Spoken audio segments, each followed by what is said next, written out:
নারী সংস্কার কমিশনের সুপারিশের কোন কোন অংশ নিয়ে ওলামা একরামের আপত্তি আছে? নারী সংস্কার কমিশন যে সুপারিশ পেশ করেছে তার পুরো অংশ জুড়েই ওলামা একরামের ঘোরতর আপত্তি আছে। কেন ঘোরতর আপত্তি আছে? কারণ আপনারা জানেন যে এই তথাকথিত নারী বিষয়ক সংস্কার কমিশনে যারা আছেন বা যারা ছিলেন তাদের চেহারাগুলো পত্রপত্রিকায় প্রকাশিত হয়েছে। তাদের চেহারার সাথে এদেশের গ্রাম বাংলার সর্বস্তরের হিন্দু, মুসলিম, বৌদ্ধ, খ্রিস্টান নারীদের চেহারা, তাদের বেশভূষার কোনো মিল আপনি খুঁজে পাবেন না। এই কমিশনের সদস্যদের দিকে তাকালে আপনি বুঝবেন তারা একটা বিশেষ এজেন্ডা বাস্তবায়ন করার জন্য সবসময় তৎপর থাকেন এবং পশ্চিমাদের অন্ধ অনুসরণ তারা করে থাকেন। তারা এদেশের নারীদের রিপ্রেজেন্ট তারা করেন না, কোনো সময় তারা তাদের রিপ্রেজেন্টেটর নন। এ বিষয়টা দিনের আলো মতো পরিষ্কার। অতএব নারী বিষয়ক সংস্কার কমিশন যদি এদেশের নারীদের রিপ্রেজেন্টেটিভ না থাকে তাহলে এই কমিশনের সুপারিশনামা পুরোটাই বাতিল হওয়ার উপযুক্ত। এর মধ্যে আবার সংসদে 300 সংরক্ষিত আসন রেখে দেশের টাকা অপচয় করা, বড়লোক এবং সাহেবদের বউদেরকে অটো এমপি বানানো, কোটা সিস্টেম চালু করা, এগুলো সবগুলো অযৌক্তিক এবং আপনার যে কোটার বিরুদ্ধে এত আন্দোলন, এত সংগ্রাম হলো সেটাকে আবার পুনর্বহাল করার প্রচেষ্টা ছাড়া কিছুই নয়। নারীদেরকে সম্মান দেওয়ার নাম করে তারা সমাজে বিশৃঙ্খলা করতে চায়। মা বাবার সম্পদে বা সবার সম্পদে ছেলে এবং মেয়েদের সমান অধিকার দিয়ে মুখরোচক স্লোগান তুলে যারা মনে করে নারীর অধিকার বাস্তবায়ন করতে চায় তারা মূলত আমাদের সমাজে ঘরে ঘরে ভাই বোনে দ্বন্দ্ব লাগাতে চায়।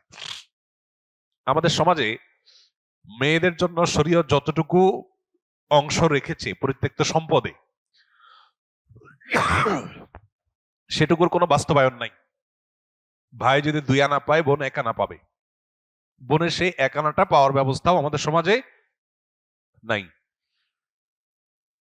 যেটুকু তাদের অধিকার আছে সেটুকু পাওয়ার ব্যবস্থা নাই, সেখানে পরিমাণ আরো বাড়ানোর দাবি করা হচ্ছে। এটা একেবারেই হাস্যকর। সবচেয়ে বড় কথা হলো, যেখানে পুরুষের উপরে স্ত্রী না, স্বামীর উপরে স্ত্রীর ভরণ পোষণের ব্যয়ভার তার উপরে চাপানো হয়েছে এবং সেটা স্বীকৃত, সেটা আইনসম্মত, সেটাকে বহাল রেখে একই সাথে আপনি বলছেন যে সম্পদের সমান অধিকার দিতে হবে, এটা অযৌক্তিক।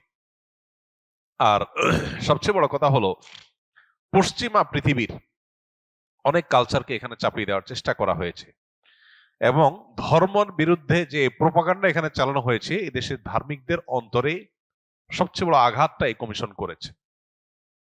এবং পতিতাবৃত্তি, যেটা হিন্দু, মুসলমান, বৌদ্ধ, খ্রিস্টান দেশের সকল ধর্মের মানুষের ধর্মমতে যেটা ঘৃণ্য কাজ, সেটাকে নারী অধিকারের নামে প্রতিষ্ঠা করা হয়েছে। মূলত এই পর্ন ইন্ডাস্ট্রির সাথে হাজার হাজার কোটি টাকার বিজনেস জড়িত।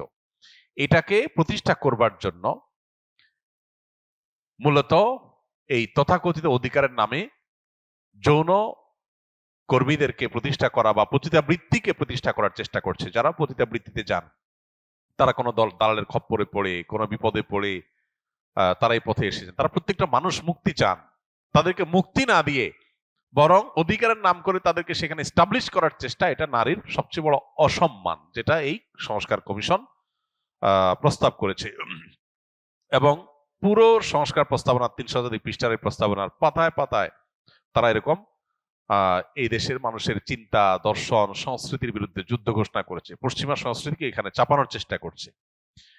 তো এটার বিরুদ্ধে আমাদের প্রত্যেকটা মানুষের সোচ্চার হতে হবে। একজন সুস্থ সবল মানুষ বেঁচে থাকতেও এটা ইনশাআল্লাহ এই দেশে বাস্তবায়ন হতে দিবে না। কোন সুস্থ মস্তিষ্ক সম্পন্ন মানুষটাকে সমর্থন করতে পারে না। প্রত্যেকটা দেশের প্রত্যেকটা অঞ্চলে মানুষের নিজস্ব কৃষ্টি কালচার থাকে, সেটার প্রতি শ্রদ্ধা যদি কেউ দেখাতে না পারে, সে কিভাবে সে দেশে মানুষের সংস্কার প্রস্তাবনা পেশ করতে পারে? অতএব অভিন্ন পারিবারিক আইনের পরামর্শ দেওয়া হয়েছে এখানে। অভিন্ন পারিবারিক আইন, সকল ধর্মের মানুষ এক নিয়মে বিয়ে করবে, এক নিয়মে তালাক হবে। খুবই হাস্যকর, খুবই অবাস্তব এবং খুবই অযৌক্তিক একটা দাবি। এবং বৈবাহিক দর্শনের নামে বিবাহের এই সম্পর্ক যেন ছুটে যায়, ঘরে ঘরে যখন গৃহযুদ্ধ যেন বেঁধে যায়, সেই ব্যবস্থাপনা তারা নিশ্চিত করতে চাইছে এই সুপারিশনামার মাধ্যমে। অতএব জুলুমের বিরুদ্ধে আমাদের সবাইকে সোচ্চার হতে হবে, কিন্তু জুলুম বন্ধ করতে গিয়ে বৈবাহিক সম্পর্ক, পারিবারিক সম্পর্কগুলো যদি ধ্বংস করার চেষ্টা করা হয়, সেটা হবে সবচেয়ে দুর্ভাগ্যের বিষয়। এখানে তাদের যে সুপারিশনামাগুলো আছে সেগুলোর একটা একটা করে আলোচনা করতে গেলে অনেকগুলো আছে যেগুলো নিয়ে আলোচনা করা যায়। তারা অবৈধ গর্ভপাতের বৈধতার বাস্তবায়ন চেয়েছে, তারা যৌন শিক্ষা নিশ্চিত করার নাম করে বেহায়াপনা, নির্লজ্জতা এটার প্রসার তারা চেয়েছে, এবং তারা স্বাধীনতা এবং নৈতিকতার বিষয় যে সংবিধানে আছে সেটাকে বাদ দিতে চেয়েছে। এই বিষয়গুলো প্রত্যেকটা বিষয় আমাদের সমাজকে ধ্বংসের দ্বারপ্রান্তে নিয়ে যাবে। এই জন্য এই পুরো সুপারিশনামাই প্রত্যাখ্যানযোগ্য। কারণ এই সুপারিশ যারা করেছে তারা কেউ এদেশের আপামর সাধারণ নারীদের রিপ্রেজেন্ট করে না।